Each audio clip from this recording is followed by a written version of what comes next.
Fingerstyle Thursday.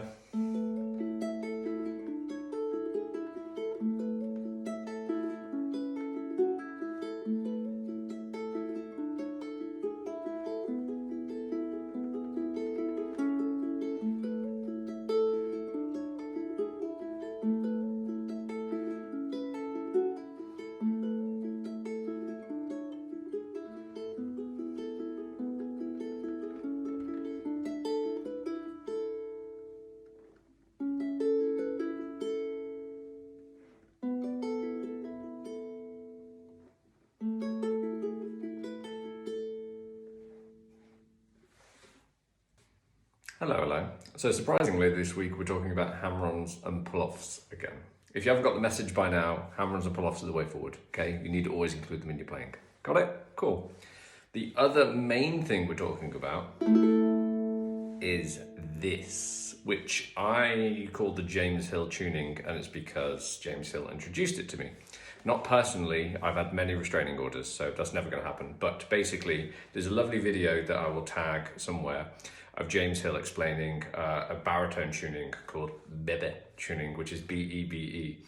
And basically he said if you want to tune it on a normal tenor, concert, soprano, it's actually E-A-E-A. E-A-E-A, which sort of tunes to an open A5. So we just need to dive into that tuning first and what the hell is going on with that, okay? Okay, so with the E-A-E-A tuning, it's basically that and this is a high G ukulele, my high G has gone tuned down to an E, which is the same as your second string. It's exactly the same note there.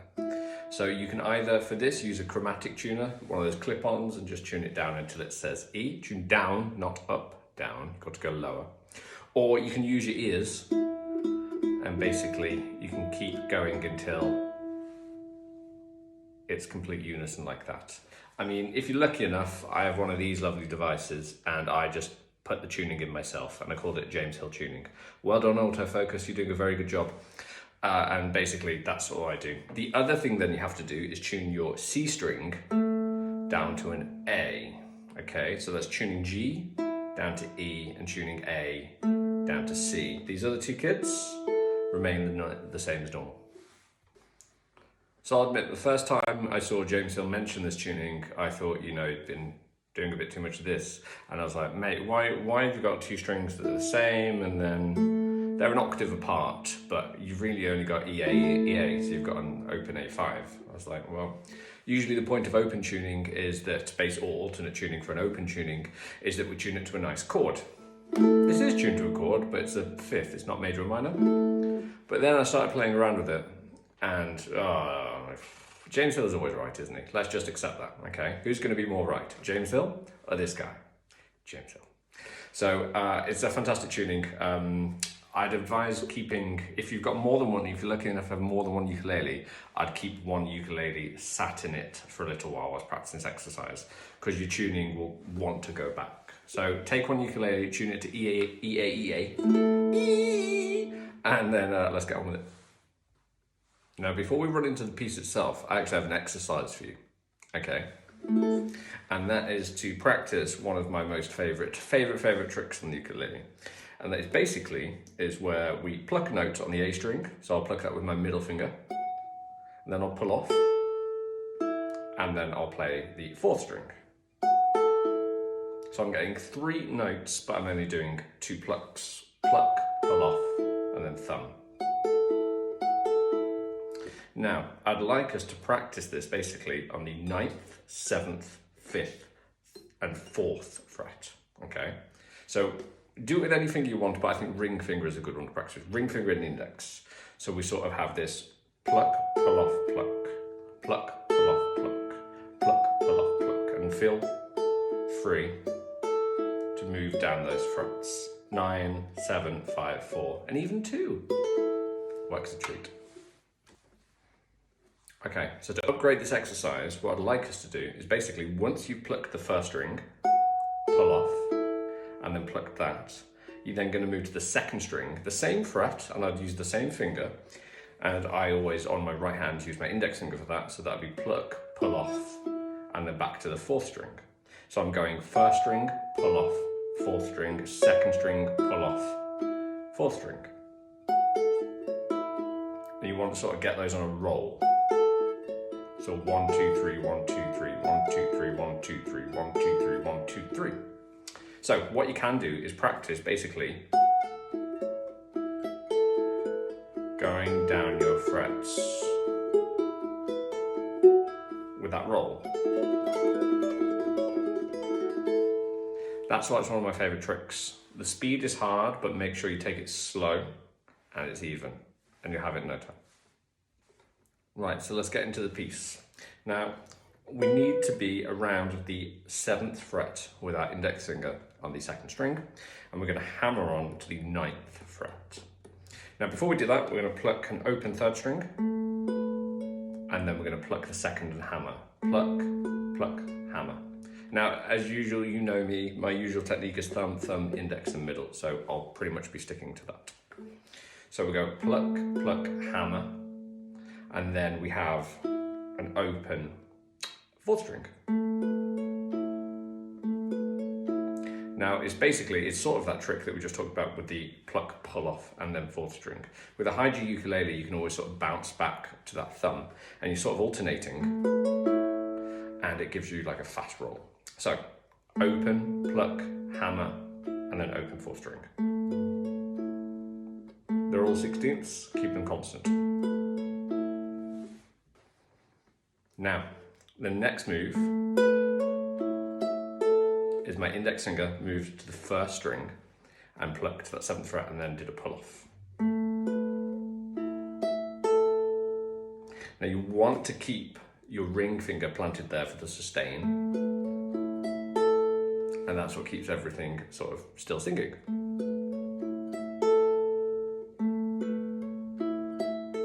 So the plan is to try and move that index finger after you've hammered. Hammer, and then I can move.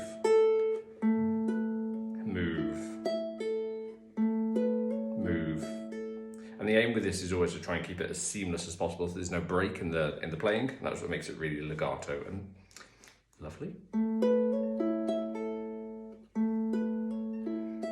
So just practice that run for a good while. Now, there are 2 more notes left, but actually they're sort of basically passing notes. Now, it's, you might not realize this, but guitarists and ukulele players often use open notes or muted notes as basically a get out of jail free card. And we use it to basically to get to another chord whilst still making noise. So I'm going to play that riff, but then I'm going to play the 4th string and then the 2nd string. So technically this tuning is the same note twice, but it just creates a nice noise, but requires no left hand on the fretboard. So it means I can move. See? So now I can make it seamless. Things still carry on, but I'm just relying on these open notes. So when you're playing those open notes, make sure your hand is slowly moving away. Okay, so the second phrase that we've got in here, we move down to the 5th fret, which is a D. Questioning. It is a D. Good lad. Right, super. So we've got D there, and basically I'm going to play that with my middle finger, and then your index finger is going to be doing some pulling off on the 4th fret on the 1st and 2nd. So we're going to pluck that 3rd string, and then we're going to basically use our index finger on the 4th fret 1st string to pluck, pluck, pull off, and then open 4th string. Who knew? And then we're going to use this same trick on the 2nd string, pluck, pull off, open 4th string.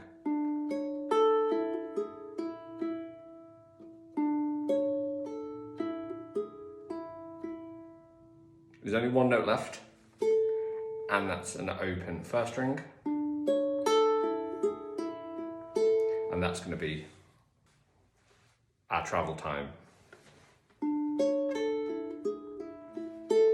Actually, I'd use the last 2 notes again as travelling time, because then we need to be back when where we started.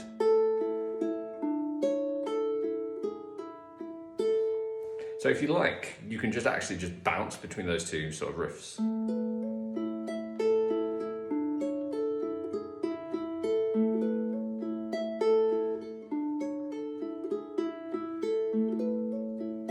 Just to get used to that motion, because this is pretty much what the whole thing is built up upon. So we have those two riffs, we go back to our first riff. And then we're going to end up on the 4th fret. Now this time it's the 4th fret ring finger on 3rd string. And then we're still going to use our index to pull off, but this time it's going to be on the 2nd fret. Now phrasing wise, right hand wise, this is the same as this, except for we're on the 4th fret and 2nd fret. Exactly the same.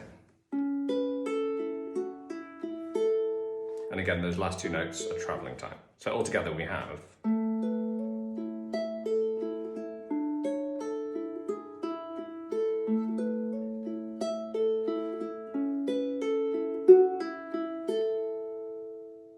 there we go. There's the main two riffs going on. So I just get very comfortable with that at the moment, but also on the idea that you want your right hand to be doing something whilst your left hand is still moving, okay? It's sort of, yeah, it's a very vital thing to go on, and we don't want to basically stop our right hand whilst we're thinking about moving your left hand. So it's sort of getting that automation in the right hand. Okay, so that's our first line on the piece. Now the second line, we play the first two riffs again.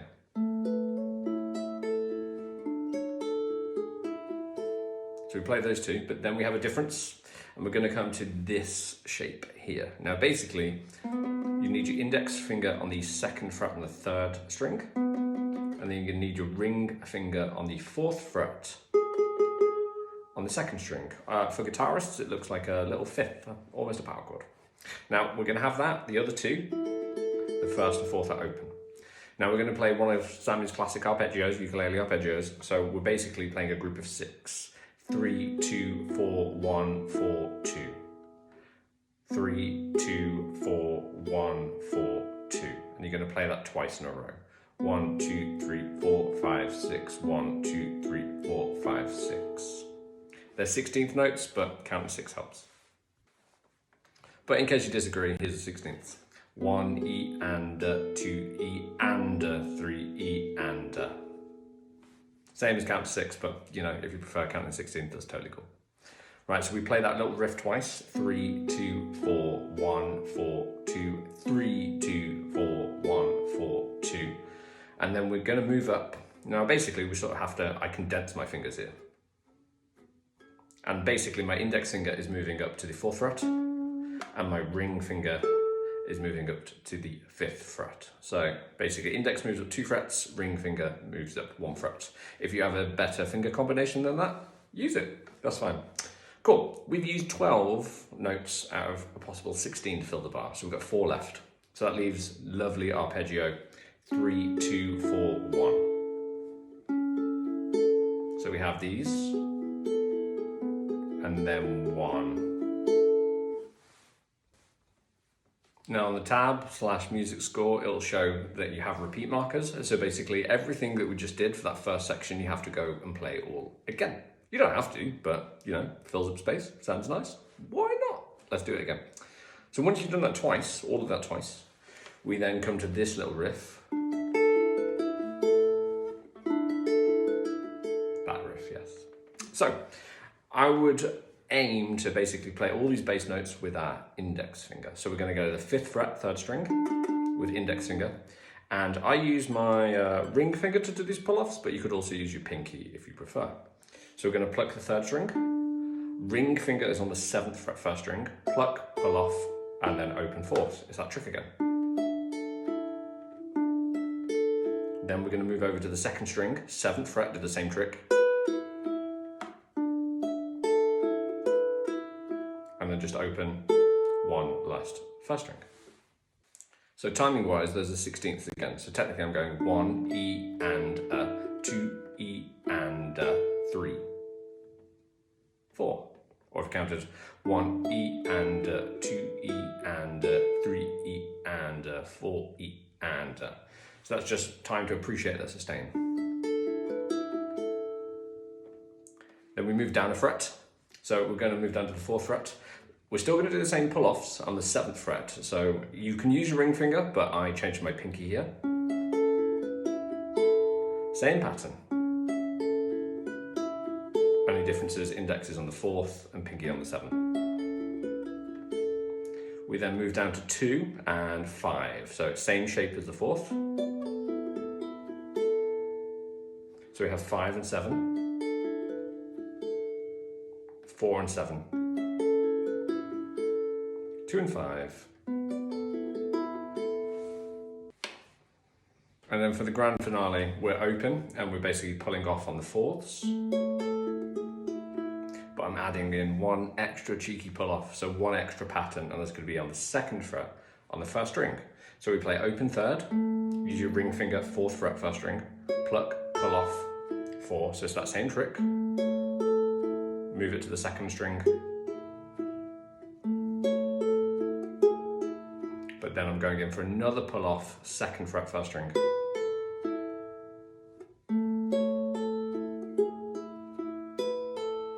And then I'm just going to finish with one open 1st string.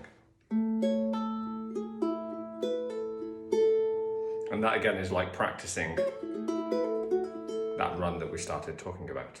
Whoa! If you like this, please consider liking and subscribing. You can also grab all the sheets on my Patreon. Go over gander, all the links are below. Love you, bye.